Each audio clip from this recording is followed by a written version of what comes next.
Good afternoon. I hope your Friday is going well. It is 12:35. I'm Julie Broughton. This is Take 6. This is when we get together after our new newscast and let you know what we're working on that you will see later today coming up on News 6. And if you've been with us this week, you know we are hitting the road once again to Kissimmee. We are zeroing in on the 34744 zip code.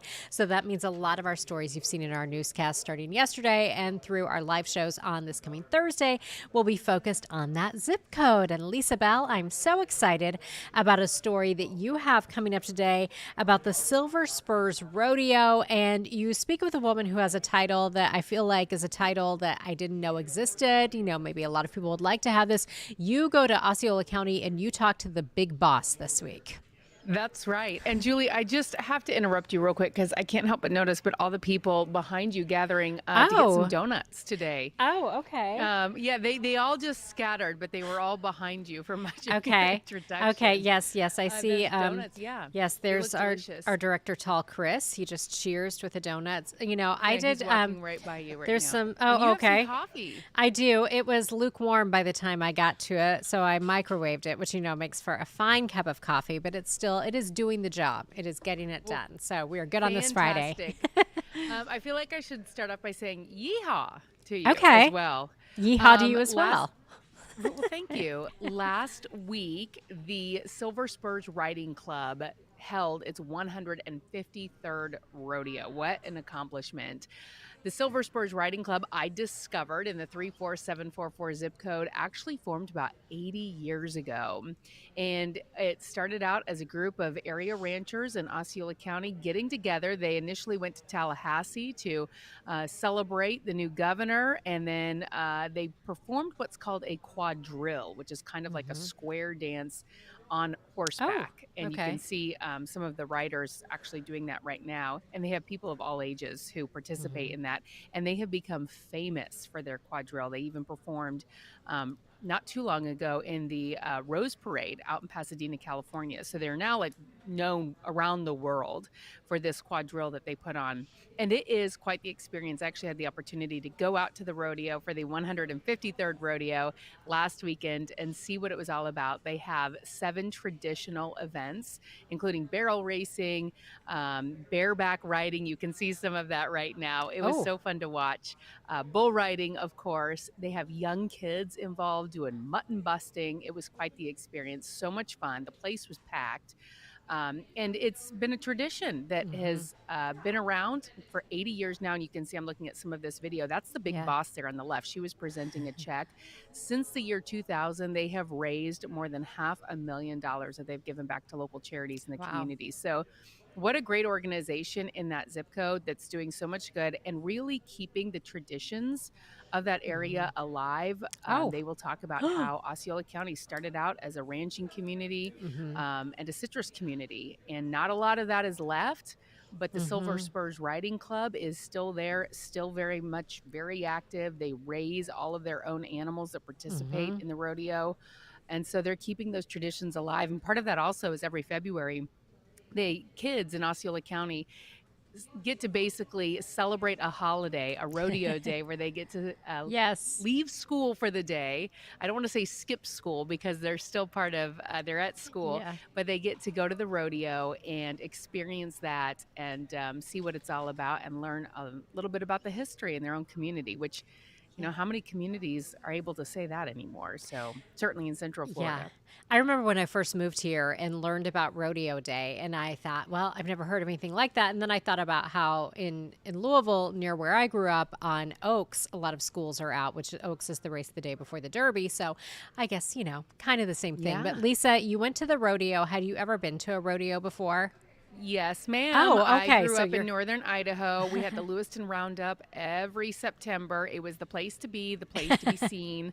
It was really the only thing happening in our hometown. So, but it's pretty well known in rodeo circles. Oh, I didn't know. I was going to get and the your Super reaction. Bowl, of rodeos, or the Daytona 500 of rodeos, takes place in Las Vegas. I learned a lot about rodeos. Okay. And so some of the people who were performing at the Silver Spurs Arena are hoping to earn points to make it to Las Vegas Oh, eventually. okay. Did you wear any special attire like boots or anything like that I when you did went to have the some rodeo? boots on when I went out there, and I was on the rodeo floor Yeah. before we went out on a Thursday. I think it was a Wednesday or Mm-hmm. Thursday, and the rodeo was going to be taking place that Friday or Saturday. What I can tell you is when you look at the dirt floor where the bull riding is taking place, or the barrel racing, it looks like it's kind of soft dirt, Uh-huh. like clumping dirt. It is rock hard. It is like when those riders, cowboys, fall off, it is like hitting Oh. cement. Oh my Yeah, gosh. it's pretty intense. Yeah. Well, when But can it we was a fun event. I took my family on Saturday night. They loved it. Oh my gosh, I bet the boys went crazy over a Yes, rodeo. my youngest one wanted to know how he could ride a bull, and I told him that was not going to happen. He'll have to build up to that. That's not They a do have starter. some. They do have some junior bull riders Yeah. participating, which was pretty intense. Yeah, probably a lot of training goes into that, I imagine. Yeah. Yes. So when can we see your So story? So that's going to be airing tonight on News 6. It's part of our 34744 Hits the Road coverage. I think it's going to be at 6 o'clock. And then we are also, you mentioned the Big Boss. We're going to be featuring her next week as part of our Hits the Road Oh, coverage, okay. too. Her name is Sarah Berlinski.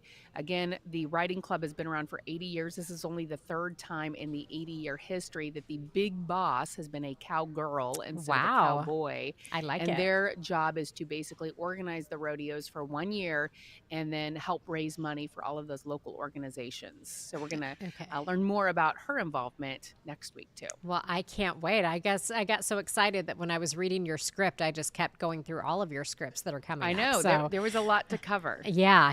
So it looks awesome. All right, Lisa Bell, thank you so much. Uh-huh.